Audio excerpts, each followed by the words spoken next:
Assalamualaikum warahmatullahi wabarakatuh. Saya Maulana Hafiz Arif Putra dari kelas 11 TKJ 3. Saya ingin menjelaskan tentang VLAN atau Virtual Area Network.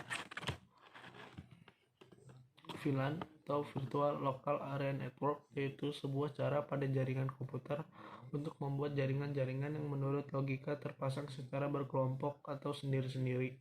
VLAN itu sendiri adalah bagian dari jaringan Local Area Network atau LAN, dan dalam satu jaringan bisa terdapat banyak VLAN, sama seperti di dalam sebuah gedung terdapat banyak ruangan-ruangan. Itulah VLAN.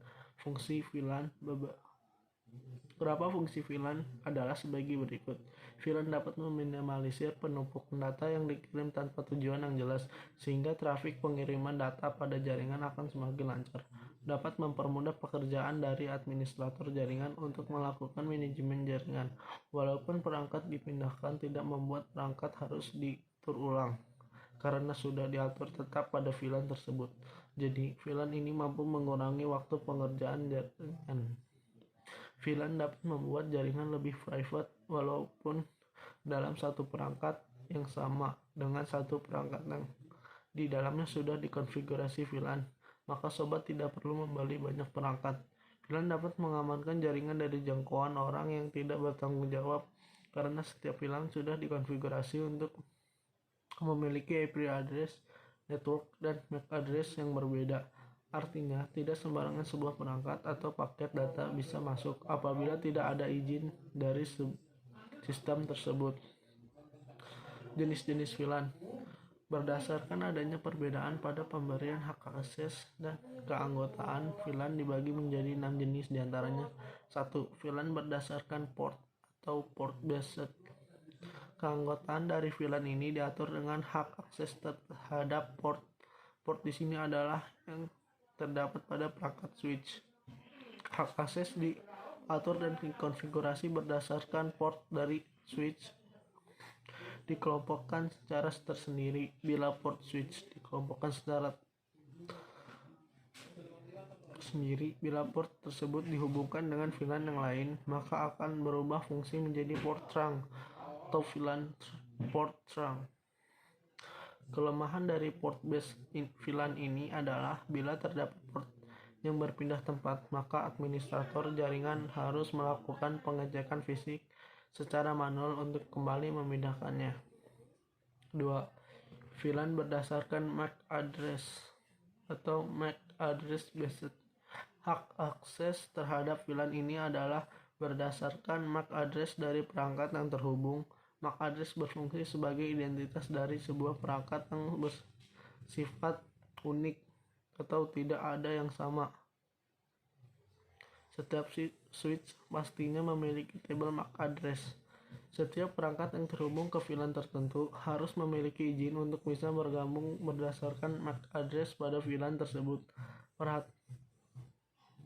Kelebihan dari jenis VLAN ini adalah apabila perangkat berpindah, maka akan tetap terhubung secara otomatis. Namun kelemahannya adalah setiap switch harus diatur untuk memasukkan MAC address yang tentunya cukup merepotkan.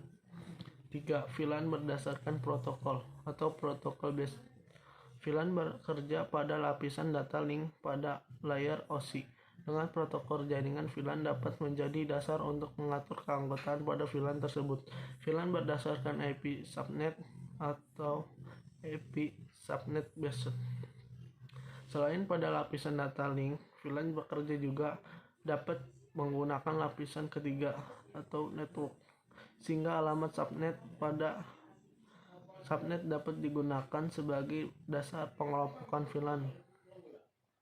Sebuah IP address dapat memetakan keanggotaan VLAN dari subnet yang sama. Sebuah VLAN dapat dibuat. Kelebihan dari VLAN jenis ini adalah tidak perlu melakukan pengaturan ulang apabila perangkat berpindah.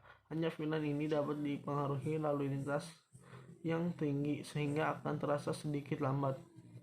5. VLAN berdasarkan autentikasi atau authentication based VLAN. Perangkat komputer bisa dimasukkan ke dalam sebuah VLAN secara otomatis berdasarkan autentikasi penggunaan dalam LAN atau penggunaan protokol 802.1x. 6. Berdasarkan kombinasi atau combination based VLAN. Jenis VLAN ini menggunakan dasar kombinasi dari VLAN yang lain, diterapkan pada sebuah perangkat yang terhubung pada switch, sehingga dapat menggunakan fasilitas yang berbeda. Misal, VLAN 1 dapat mengakses FTP dan HTTP server, sementara VLAN 2 hanya dapat mengakses SSH saja. Tipe koneksi VLAN. Tipe dari koneksi VLAN terbagi menjadi 3, diantaranya akses link, yakni koneksi VLAN ke perangkat komputer atau PC. Trunk link, yaitu koneksi VLAN yang menghubungkan switch dengan switch. Hybrid link, yakni koneksi yang terdiri dari akses link dan trunk link. Cara kerja VLAN. Cara kerja dari VLAN terbagi menjadi beberapa tahapan sebagai berikut. 1. Filtering database. Pada bagian ini terdapat informasi mengenai kelompok VLAN yang terdiri dari A. Static entries. 1.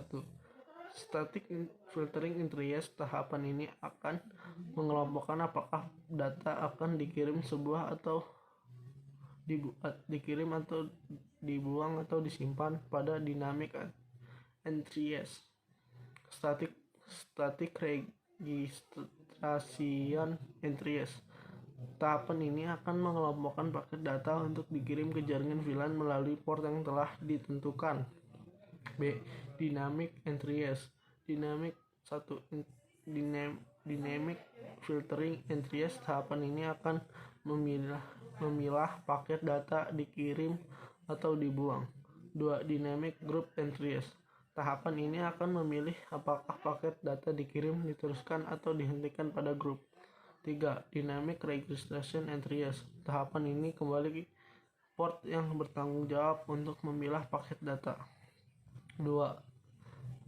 Tagging adalah sebuah sistem yang memilah tentang tujuan VLAN yang disampaikan dalam bentuk tag header, sehingga informasi dapat dikirim ke user tertentu saja, dan di dalamnya terdapat MAC address. Terdapat dua jenis tagging, yaitu Internet Frame Tag Header dan Token Ring and Fiber Distributed Data Interface atau FDDI.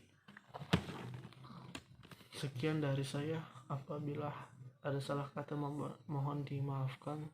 Wassalamualaikum warahmatullahi wabarakatuh.